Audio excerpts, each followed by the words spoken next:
A bus passes two persons moving in the direction of the moving bus at a speed of 3 km per hour and 5 km per hour respectively.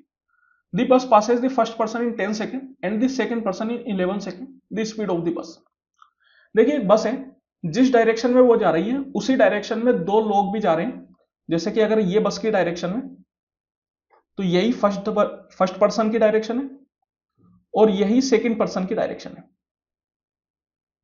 In persons की जो speed है वो अपन को दे दी. पहले वाले की तो 3 kilometre per hour है और दूसरे वाले की 5 किलोमीटर पर आवर है.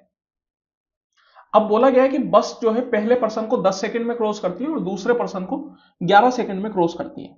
तो इस तरीके के इक्वेशंस में अपन ट्रेन वाला ही कंसेप्ट लगाते हैं. जैसे कि ट्रेन एक प्लेटफॉर्म को कितनी देर में क्रॉस करेगी ये आपसे पूछा जाता है कभी कभार. तो उस केस में अपन क्या करते हैं, ट्रेन की लेंथ प्लस प्लेटफॉर्म की लेंथ डिवाइड बाय ट्रेन की स्पीड. या फिर अगर आपसे पूछा जाए कि भैया दो ट्रेन है वो एक दूसरे को कितनी देर में क्रॉस करेगी, तो ट्रेन की लेंथ, ट्रेन 1 की लेंथ प्लस ट्रेन 2 की लेंथ डिवाइडेड बाय उनकी रिलेटिव स्पीड. अगर ट्रेन सेम डायरेक्शन में है तो रिलेटिव स्पीड हो जाती है s1 माइनस s2 और अगर अपोजिट डायरेक्शन में तो रिलेटिव स्पीड हो जाती है s1 प्लस s2. तो यहां पे आप देखिए, यहां पे अपन को ट्रेन नहीं दे रखा, यहां पे अपन को बस और इंसान दे रखा है. अब इंसान की तो कोई लेंथ नहीं होती, इंसान की तो लेंथ नेग्लिजिबल मानते हैं, तो केवल बस की लेंथ होगी जिसको अपन L1 मान लेंगे. तो एक तरीके से आप मान के चलिए कि L2 आपके पास 0 हो गया. और यहां पे सेम डायरेक्शन की बात की जा रही है, मतलब L1 plus L2 by S1 minus S2 की बात की जा रही है. तो अब आप यहां पे देखिए, S1 तो मैं मान लेता हूं कि बस की स्पीड है, क्योंकि बस की स्पीड ज्यादा होगी, दैट्स वाई आपको S1 बस की स्पीड माननी पड़ेगी. और S2 जो है वो ये फर्स्ट पर्सन की स्पीड है जो कि 3 किलोमीटर पर आवर. तो इसमें जो है कितना समय लग रहा है, इसमें 10 सेकंड का समय लग रहा है. अब आप यहां पे देखिए, ये जो टाइम है आपके पास 10 सेकंड है, मतलब सेकंड में है, लेकिन जो अपने पास इंसान की स्पीड है वो किलोमीटर पर आवर में है और लेंथ अपन ने मानी है मीटर में.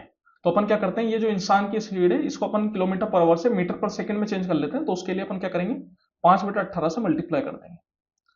सेम तरीके से अगर मैं बात करूं सेकंड वाले पर्सन के लिए क्या होगा, ट्रेन की लेंथ तो सेम L1 और ये जो बस की स्पीड है वो S1 ही रहेगी, उसमें कोई चेंज नहीं होगा. और जो सेकंड वाले पर्सन है उसकी स्पीड थी 5 किलोमीटर पर आवर, तो इसको अपन मीटर पर सेकंड में चेंज कर लेते हैं. तो 5/18 से मल्टीप्लाई, और क्रॉस करने में कितना समय लग रहा है, तो 11 सेकंड का समय लग रहा है. तो यहां पे आप देखिए दो इक्वेशन है, दो वेरिएबल है, आप इनको सोल्व कर सकते हैं. अपन से बस की स्पीड मतलब S1 की वैल्यू पूछी जा रही है. तो चलिए यहां पे S1 की स्पीड मतलब S1 की वैल्यू अपन निकाल लेते हैं. तो इसको थोड़ा सिंप्लीफाई करें, तो यहां से अगर मैं बात करूं तो L1 इक्वल टू आपके पास आ जाएगा 10S1 माइनस ये 3 से 6 बार में 5/6 इंटू 10, दैट इज हो गया आपके पास 25/3. और यहां से अगर मैं बात करूं तो L1 इक्वल टू आ जाएगा आपके पास 11S1 माइनस 5×5 25 इंटू 11/18. इसको भी ऐसे ही रहने देता हूं. तो यहां पे मैं बोल सकता हूं कि L1 दोनों से बराबर, तो 10S1 minus 25/3 equal to 11S1 minus 25 into 11/18. तो यहां से ये S1 इक्वल टू आ गया आपके पास, ये 25 इंटू 11/18 उधर की साइड गया, माइनस 25 इंटू 25/3. यहां पे अपन ऊपर नीचे 6 से मल्टीप्लाई कर लेते हैं ताकि नीचे एलसीएम सेम हो जाए 18 ही.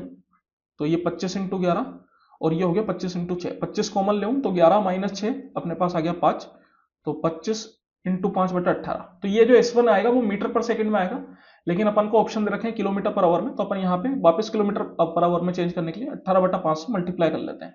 18 से 18 कैंसिल हो, 5 से 5 कैंसिल हो, तो कितना आ गया 25 किलोमीटर पर आवर. तो जो बस है उसकी स्पीड आ जाएगी 25 किलोमीटर पर आवर की.